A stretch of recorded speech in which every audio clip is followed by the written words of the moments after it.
Hello everyone and welcome to Sunburned Albino's Top 20 Game of the Year list for 2021. By the seat of my pants, I managed to scrape together enough good entries to fill out a top 20 list, but it wasn't easy after like 8 highly anticipated games decided to get delayed out of the running, and a decent amount of pedigreed games this year were genres I'm not interested in. This list does not count early access games or betas. You'll be judged at launch when you fully blossom. 2021 was a drought compared to last year, and the notable exception category is back with a slight vengeance, but there's still enough to celebrate, so let's boot up that top 20 action post-haste, MFer. Number 20, Doki Doki Literature Club Plus. I had to break my usual rule of not counting ports or remasters in order to fill a missing slot, so I'm putting this game at number 20, not as a statement of its quality, but because the initial game came out in 2017, so I don't want it to hold any of the current year games back from their numerical destiny. You can watch my 2017 Game of the Year video to see where I put the original in a fair contest, sans Switch games, because I didn't have one back then.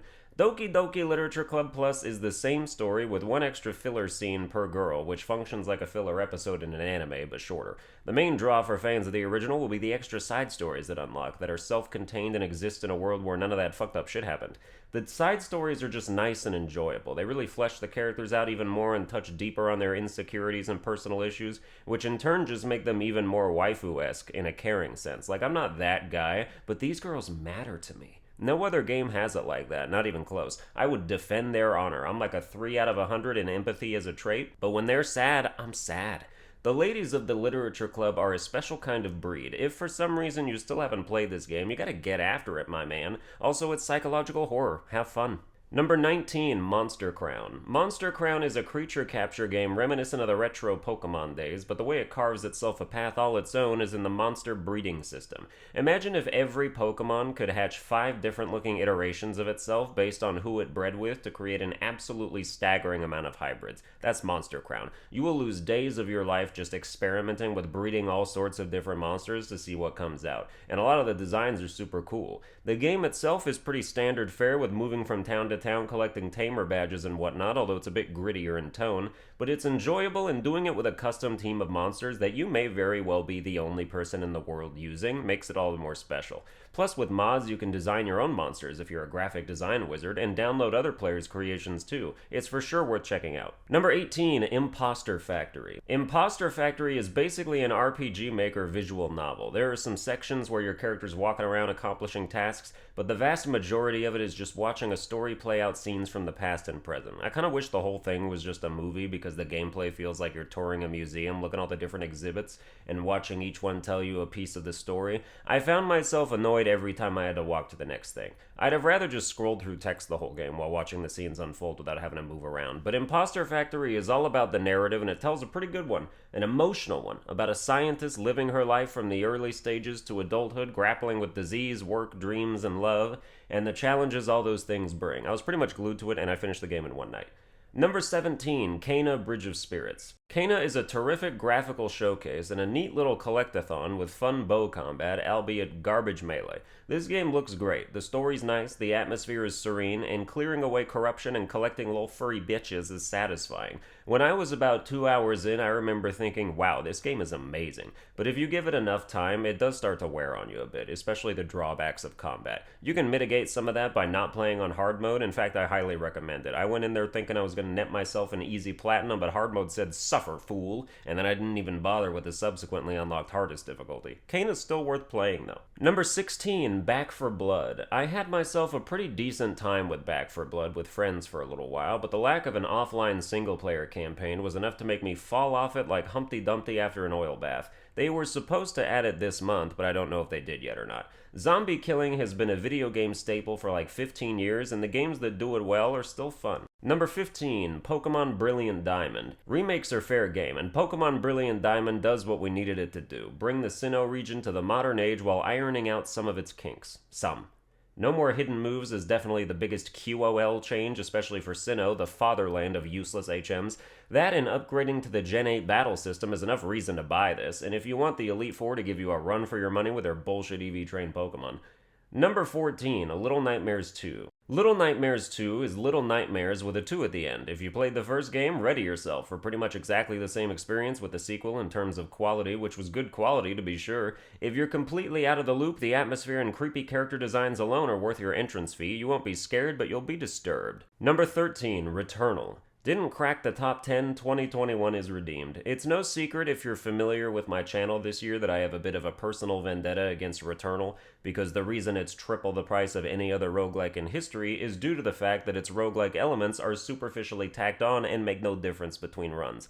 You're gonna get nearly every weapon and very similar boosts every lengthy-ass run you do, and they only recently added the ability to save and suspend your run, which is hilarious. The moment-to-moment third-person arcadey gunplay is fun, more fun than I expected from watching the announcement. I especially like the bonus attribute multiplier thing you get by killing enemies without taking damage. But you might as well have just made this a linear thing if you weren't going to have meaningful differences in the replayability. All the rooms are functionally identical too. It ends up feeling like I'm playing a regular game with no checkpoints other than keeping traversal items and skipping bosses after you first beat them. The action is good, the story is fine, the rest is meh, but hey, number 13. Number 12, Mario Party Superstars. This should have just been a half-priced expansion to Super Mario Party, and I stand by that, especially with 5 old boards and a virtually non-existent roster. Half the cast of Super Mario Party is unplayable in this game for no reason. I get Bowser being absent because he went back to being a hazard, but literally everyone else should be good to go. In the lore, they're coming at the old boards from a modern perspective. They explain the history of each board like it happened in the Stone Age. There's no time period-based issues, so the newer characters should still be a thing. Despite that, the minigames in Mario Party Superstars are absolutely top-notch. Best selection in any Mario Party without question. 100 minigames handpicked with distinction from each past game. It's worth the price if you have people to play it with, but the boards aren't that good and I only enjoyed it for like a week. Still, that's a week of enjoyment, which is more than some games offer. Number 11, Ender Lilies, Quietus of the Nights. Ender Lilies is a 2D Metroidvania in a similar vein as Salt and Sanctuary and Hollow Knight, and I was sold from the trailer. You'll spend a decent amount of time staring at the map with a blank expression on your face,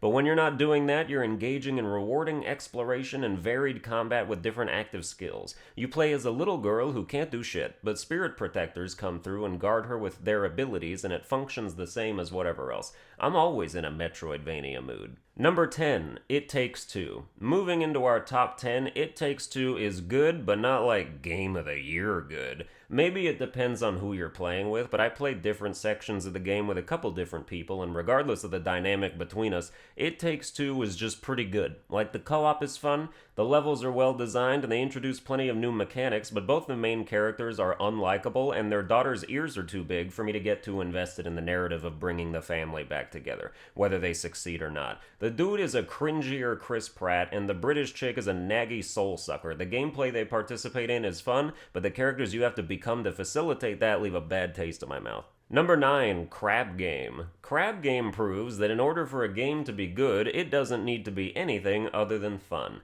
This game was made by a solo developer in like literally a couple weeks to capitalize off the success of the Netflix series Squid Game, and while you might intake that information and assume it turned out to be beyond trash, it instead became nearly as much of a phenomenon as its inspiration, at least within the streaming world. Crab Game is the Among Us of 2021. Everybody streamed it at one point or another, and people had a great time both playing and watching. The game itself is nothing more than a mini-game battle royale with lobbies, but not only is it fun, it's also free. Number 8, Hitman 3. Hitman 3's announcement and impending release convinced me to buy the entire franchise for the first time, and playing through all of it was an absolute blast. It's one of my favorite series now, period. The sheer variety and opportunity present in the different murder playgrounds was always staggering. You could spend dozens of hours in a single map and not find all its secrets. I have no idea why I'd previously thought I wouldn't be into it. All that said, playing through Hitman 1 and 2 right before 3 came out gave me a fresh, consistent perspective on what was evolving through the series, and the answer is not much. They're all pretty much the same game, to the point where the maps from the first 2 games are meant to be imported into the third one so you can play all of Hitman in one place. That means the quality of each game individually is almost entirely dependent on the strength of its maps, and I seem to be going against the grain here, but I think Hitman 3 is the weakest entry in the series. The main thing everyone talks about in regard to 3 is the murder mystery map, where you can solve a murder while also committing your own required murder, but that's only fun the first time you do it, and having to question everyone and go through all the motions to solve the case the 6th or 7th time around if you're trying to complete other challenges, which is the crux of the replayability, gets real damn old. I just liked the maps in the first 2 games better. It seemed like there was more to do. Now, because the games are all so similar, Hitman 3 is still a fantastic experience, but beyond the maps, the only thing it added was a camera, whose primary purpose is to get scrolled past in your inventory, so innovation didn't seem to be a goal. For these reasons, it's only number 8 when it could have otherwise been a Game of the Year contender, because I really do like the franchise that much. Number 7, Death's Door. I love the feeling I get when I watch an indie game trailer I've never heard of before, and from what I see, I can look at it and go, oh, that's gonna be a good one. It happened to me a few times this year, and Death's Door was the first. It's an isometric hack-and-slash game with some Souls-like and Metroidvania elements where you play as a crow who reaps souls. I said reaps. It's just a good game, you know? Challenging combat, a few different weapons, hidden collectibles, and upgradable stats. That kind of formula never gets stale for me. Number 6, The Forgotten City. Apparently this started out as a Skyrim mod, but years later has become a full-fledged standalone game. It still plays like Skyrim though, and the similarities are obvious. The Forgotten City is pure narrative, the best narrative of any game this year in my estimation. Intrigue, mystery, problem-solving, and an endlessly repeating time loop, which was a popular motif for games this year for some reason, but The Forgotten City undoubtedly does it best. In a strange ancient Roman society that lives without sin under threat of annihilation, you're told that someone is destined to break that golden rule, dooming everyone in the city, and tasked with discovering who and putting a stop to them.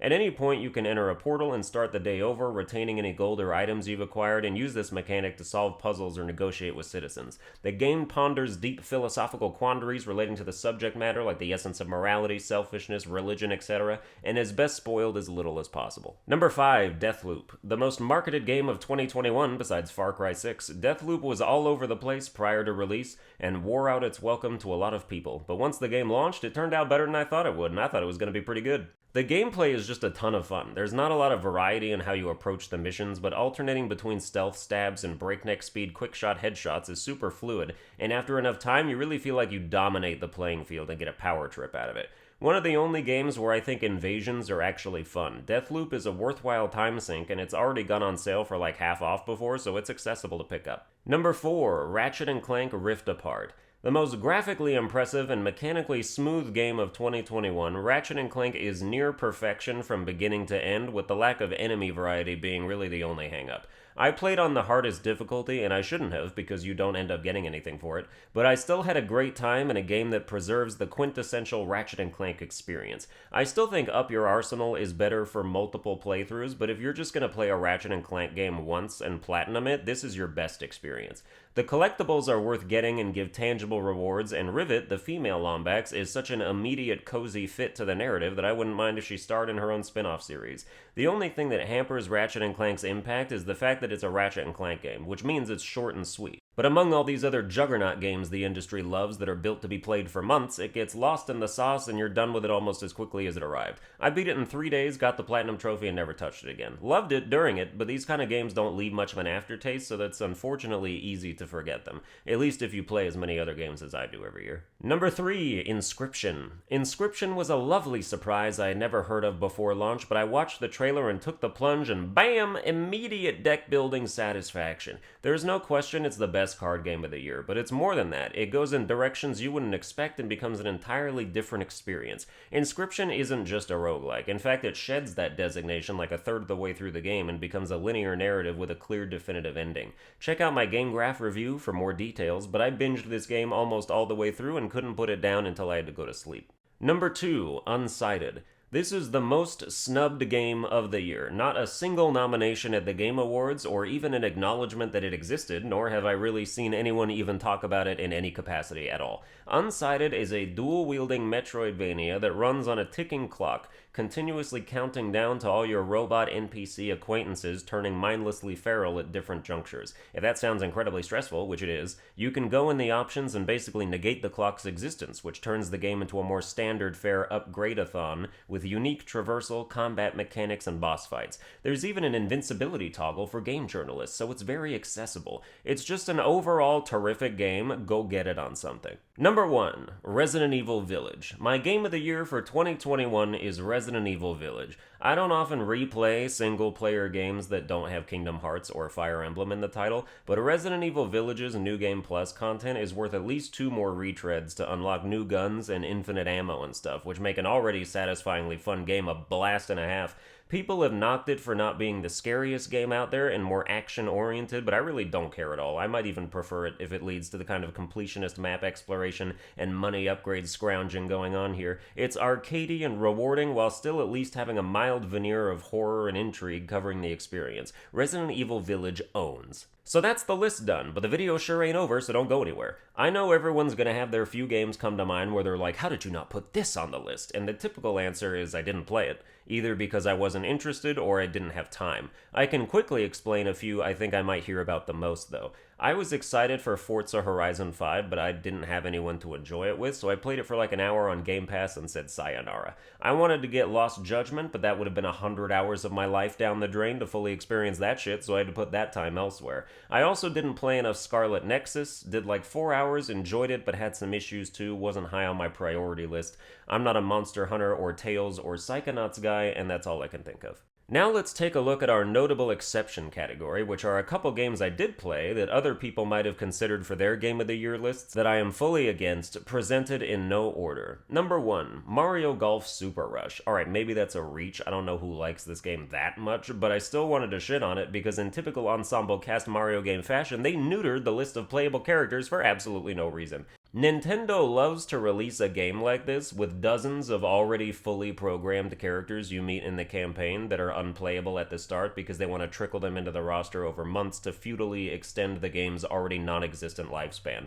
In Mario Golf, it's especially gross because the difference between the characters is so negligible to begin with. Like, who's gonna get back on golf after 2 months because they added someone with identical stats as 4 of the other people? Not that they really tried, but nothing can save the game from the fact that it's golf anyway. I did a third of the campaign and played a few multiplayer matches, and there was no reason to do any more than that. If you want to bring back a sport, you get baseball or soccer in here. Number 2, Metroid Dread. I liked Metroid Prime, I like Samus as a character, and Metroidvanias are one of my favorite genres in gaming, but modern games, especially indies, like Ori, Hollow Knight, Salt and Sanctuary, etc., have taken this formula to such greater heights that playing Metroid Dread feels archaic. It feels like this game was supposed to come out in 2007, and then they just spent 14 years making a Nintendo Wii game. I also think the combat has aged out of favor. Running around shooting enemies that don't stagger and just run into you, and respawn if your camera moves out of frame for 2 seconds, and spending half the game collecting power-ups you should have already had from the start,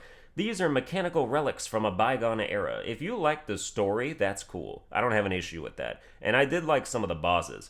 I sort of don't mind the stealth aspect with the crawling dudes, except that they were pretty much up my ass 100% of the time and really inhibited exploration until the game let me take them out. I think this game being nominated for Game of the Year was laughable, except it was kind of just sad. I feel like Metroid fans got taken for a ride for so long that when the game finally came out, they were already all in on whatever the product was going to be. I think Metroid Dread and Kingdom Hearts 3 should switch discourses. Those things are ass backwards. I'm ready for a Zero Suit Samus game, by the way. Let's shake up the combat with some stylish acrobatics. But yeah, Metroid Dread is the latest product of Nintendo being allowed to cheap out on production quality for a game that should look and feel better than it is. Samus looks better in Smash than she does in her own game. Like, why is that okay? The Switch isn't that powerful of a system, but they can make first-party games look good when they want to, like Smash and Mario Odyssey and Bowser's Fury. They just don't. Fire Emblem and Pokemon get the short end of the stick too. Maybe they only care about games Mario is in, I don't know. Imagine Metroid Dread with God of War graphics and performance. God damn. Well, that's gonna do it for this video. I hope you enjoyed it. If you did, you can like, share, and subscribe. Follow me on Twitter at Sunburned Albino. Check out my Twitch streams, twitch.tv/Sunburned Albino. Watch all my other videos in chronological order backwards with Italian subtitles on, and I'll see you guys next time.